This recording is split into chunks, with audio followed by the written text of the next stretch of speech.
Hi, this is Bishop Craig in Lansing, and this is Take One for the week of November 3rd. Peace be with you. You're going to hear a little bit from me this week. On Friday, we put a letter out on the election. Yesterday, Monday, we put a video out on the election, and today you get Take One. So you're hearing a little bit from me. On Monday night, the 4th of November, I believe Pastor Chrissy and I will be attending a ecumenical prayer service for the election at People's Church in East Lansing. On Tuesday night at 7, Bishop Chris of the Southeast Michigan Synod is having a Zoom prayer service. We'll put the link in the update for the election. On Wednesday, I'm told that Bishop Eaton, Presiding Bishop Elizabeth Eaton, will release a video to speak to the election. So I'd watch for all of those things this week. Monday is going to be like all the phone calls I can get done this week. Monday night, as I say, is the ecumenical prayer service. Tuesday, I want to clear my calendar as much as I can so that I can be engaged in following the election results. On Wednesday, we have staff meeting, and on Thursday, we meet with the conference deans. On Sunday, Pastor Bright is at Hope St. John in Oscoda. Pastor Sprang is at Peace in Gaylord for their stewardship program.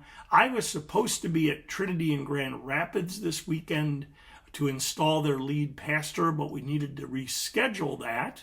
So I will be at Trinity in Grand Rapids to install on Wednesday, December 4. And so this weekend I am unscheduled as I make this video.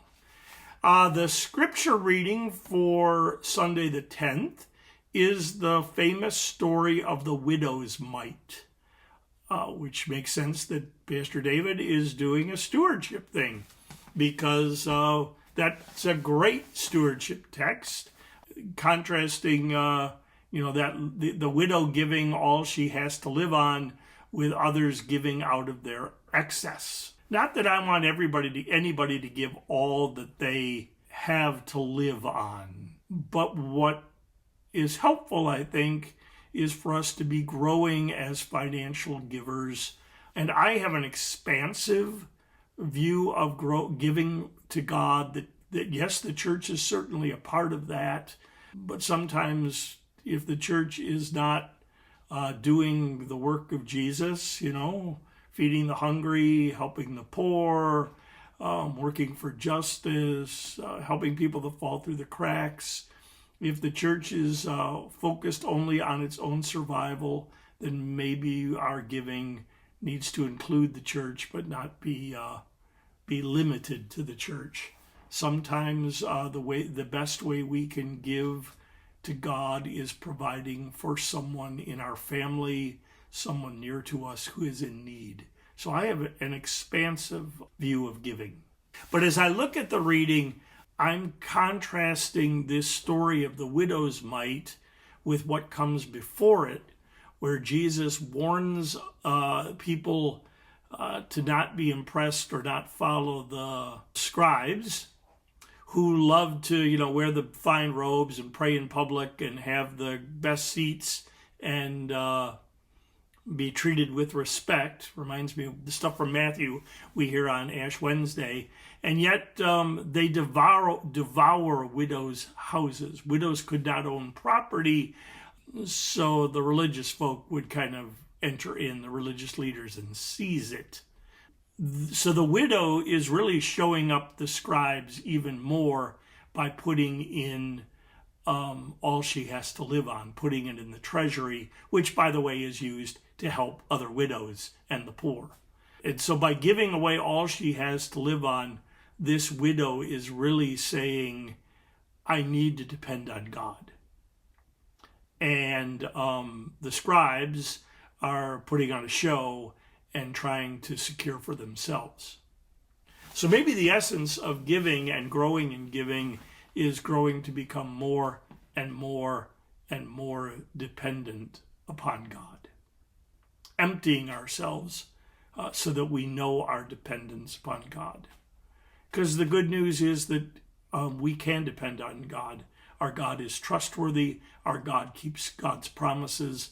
Our God sent Jesus, who lived among us and cared for those most in need, who went to the cross to show us that God is with us in everything and will never forsake or abandon us, and that who rose to new life to show us that nothing, not even death, can separate us from the love of God and life with God. We can depend upon our God. Our God is trustworthy. And so giving can become a spiritual exercise that helps us to know and to grow in our dependence upon God. And that's true for us individually, and I think it's also true for a church. So a congregation that gives to benevolence or gives to mission support comes to know its dependence on God through other parts of the church. It's always kind of frightening. Church is kind of turning toward death when it decides that it needs to cut benevolence and all giving away because it needs to hold on to every dime. Because that's when people say, I really want my money to be making a difference, so I won't give it to this church anymore. I'll go find places where it's actually doing the work that Jesus calls us to do. So giving is a way to grow in our dependence upon our dependable God, because our God is dependable. I'm recording this the weekend before the election, and I have a feeling this week we're all going to need to be able to trust that we can depend on God. So God, grant us that trust and help us to give as a way of depending on you. I'm Bishop Craig. This is Take One, and may the peace of Christ be with you always. Take care.